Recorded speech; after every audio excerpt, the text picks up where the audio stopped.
Kita ke berita selanjutnya, pemirsa. Menteri Koperasi Ferry Juliantono berespon isu pembatasan ekspansi retail modern imbas optimalisasi Kopdes Merah Putih. Ia menilai kolaborasi antara retail modern, UMKM, dan juga koperasi desa merupakan solusi yang lebih konstruktif.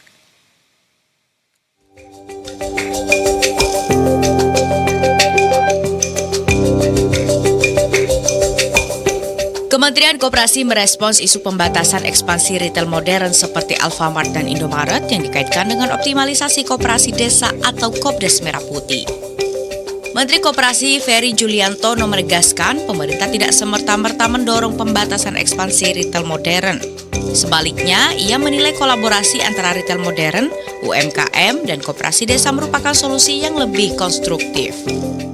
Sebenarnya gini, itu kan tinggal pengaturan regulasinya di masing-masing daerah. Itu harapannya saya juga sudah komunikasi dengan teman-teman yang dari Indomaret, Pak Rengki Madirang, dengan teman-teman dari Alfamart, bahkan sebenarnya koperasi desa ini bisa tetap bekerja sama dengan siapapun, karena kan tidak semua produk-produk itu bisa diproduk oleh UMKM lokal, tapi ada juga yang tidak bisa diproduk oleh pelaku UMKM lokal itu.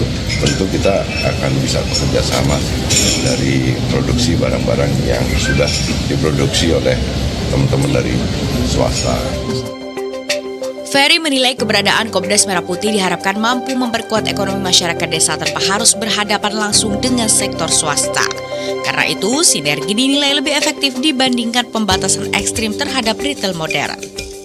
Ia menjelaskan bahwa tidak semua kebutuhan masyarakat dapat diproduksi oleh pelaku usaha mikro, kecil, dan menengah atau UMKM di daerah. Dalam kondisi tersebut, kerjasama dengan sektor swasta tetap diperlukan. Dari Jakarta, Bambang Ismoyo, Berita 1.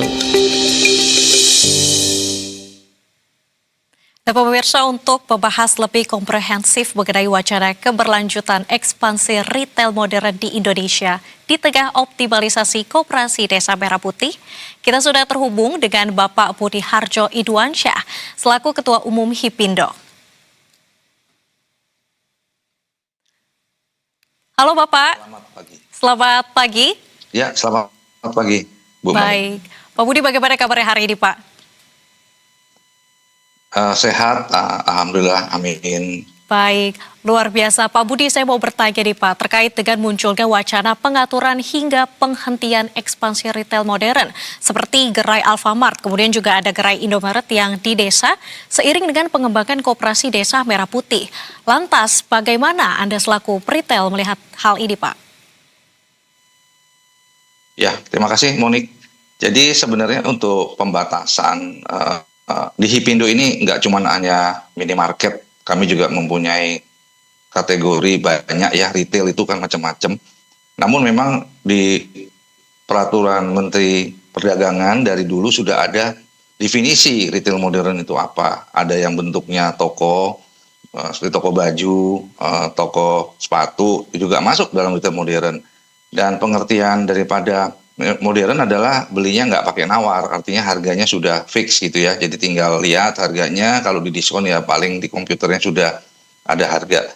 Nah, pembatasan itu sudah dilakukan, bukan pengertian pembatasan, dari dahulu sudah ada banyak pengaturan dari pemerintah untuk melindungi pasar tradisional. Jadi dari retail modern juga sudah lama diatur, dan bahkan juga peraturannya berupa peraturan Presiden, peraturan pemerintah, dan peraturan Menteri Perdagangan. Itu sudah mengatur seperti zonasi, tidak boleh terlalu dekat dengan pasar tradisional, dan juga mungkin di pemerintah kabupaten, pemerintah kota juga sudah ada turunan-turunan pengaturan yang mungkin peraturan bupati, peraturan wali kota, peraturan gubernur. Nah, itu semua sudah mengatur untuk harmonisasi antara modern dengan tradisional.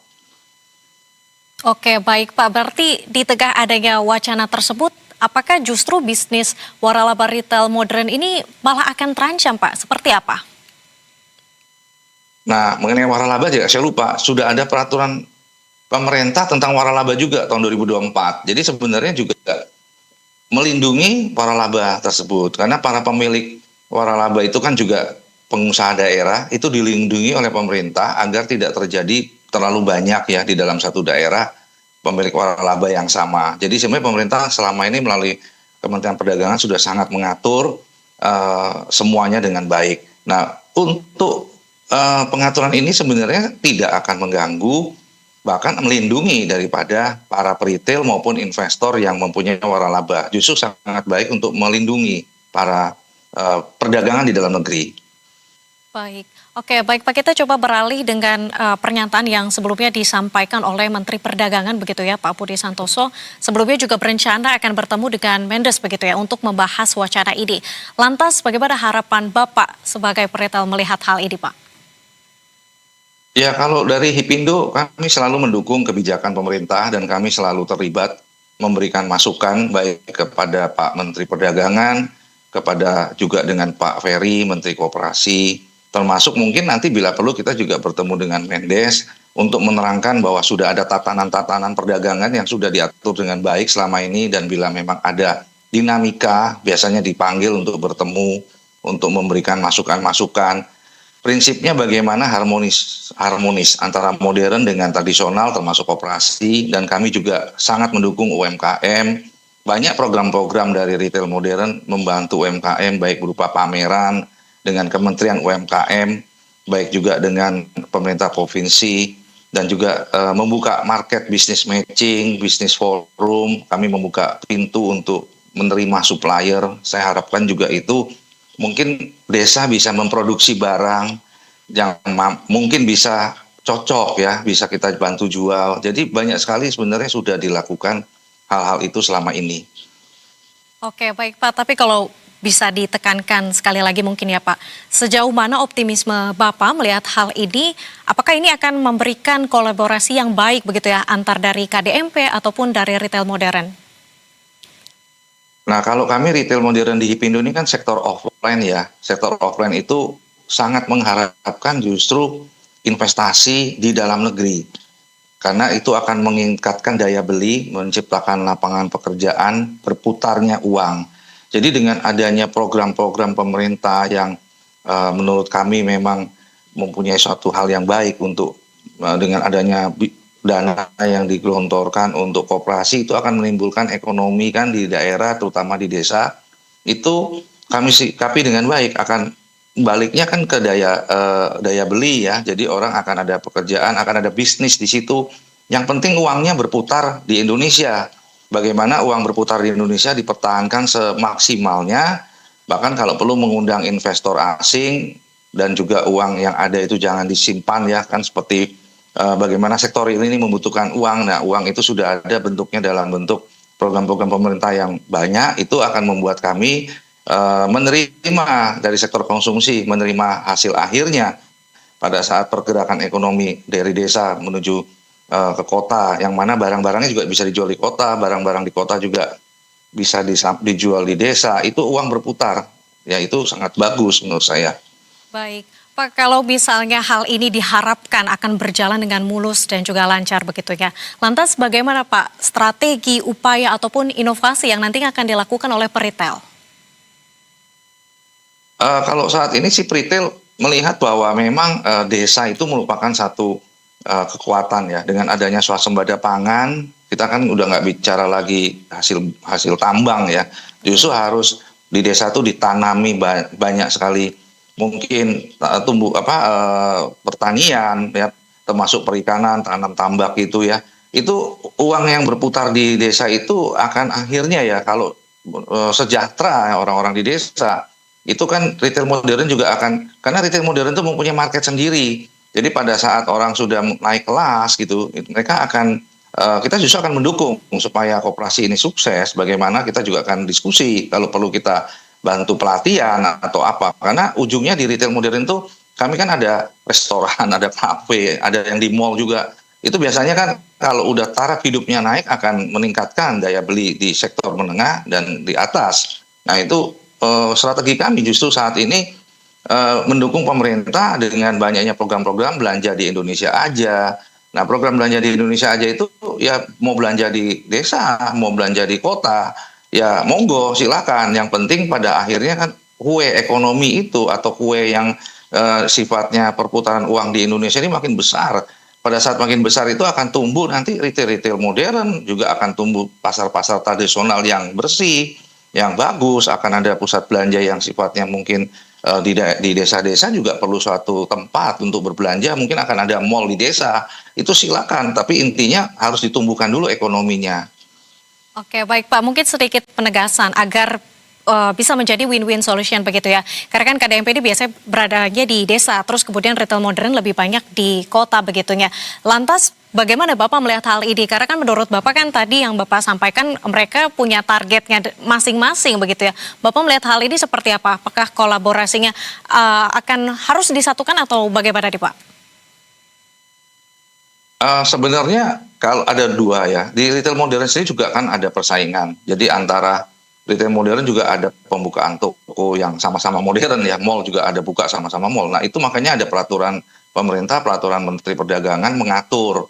Nah itu dari situ dulu ya, jadi sudah diatur, termasuk mengatur dengan pasar tradisional dan mungkin dalam hal ini koperasi. Nah dengan adanya pengaturan itu mungkin perlu diintensifkan pertemuan supaya saling mendukung. Nah, saling mendukung ini kan ada yang namanya ekosistem ya. Ekosistem itu bagaimana ini yang tidak bisa tercover oleh modern, apa yang tidak bisa tercover oleh koperasi ataupun pasar tradisional dan UMKM itu apa. Nah, itu sebenarnya kalau bisa diramu dengan baik. Nah, ini yang menurut kami sekarang dengan adanya mungkin baru ada koperasi ini kita coba akan menghadap juga kepada Pak Ferry, kepada Pak Mendak, mungkin ada arahan-arahan apa untuk kita bisa bikinkan suatu strategi bersama ya yang bisa meningkatkan uang beredar di Indonesia, ekonomi kita makin besar dan dinikmati semua orang. Baik, Pak Budi, mungkin terakhir dari saya, Pak. Bagaimana harapan Bapak melihat kalau misalnya kan kita ketahui pemerintah sempat mengatakan bahwa sebenarnya jarak dari retail modern ini justru berdekatan begitu ya, dan jumlahnya juga cukup banyak begitu. Bagaimana Bapak Budi melihat hal ini, Pak? Sebenarnya kan kami melihat bahwa jarak zonasi kan sudah diatur dan itu mungkin kebijakan daripada pemerintah provinsi atau kota masing-masing. Contohnya kalau di Bali, nah sedemikian banyaknya traffic daripada orang, kalau kadang-kadang mau bayar di satu toko aja ngantrinya panjang, dibuka toko kedua sebelahan bahkan seberangan, bahkan kalau kita jalan bisa 5-6 toko di dalam satu jalan tapi semua rame. Yaitu karena memang mempunyai dan pemerintah kotanya mendapatkan pajak dari situ ya, daripada investasi retail modern. Kalau kita bicara apapun investasi, ada pajak PBB, ada pajak karyawan, menciptakan lapangan kerja, dan menerima supplier dari UKM lokal, koperasi lokal. Jadi tergantung dari tempatnya sih, kalau sepi ya pasti nggak akan ada yang buka toko sebelah-sebelahan. Itu ya. Oke, baik Pak. Jadi kami harapkan nantinya juga akan tercipta begitu ya kolaborasi antara KDMP dan juga retail modern dan justru akan menjadi penggerak ataupun menjadi motor ekonomi Indonesia. Baik, terima kasih Pak Budi Harjo Idiwansyah selaku Ketua Umum HIPindo atas waktunya. Selamat kembali beraktivitas. Terima kasih. Ya.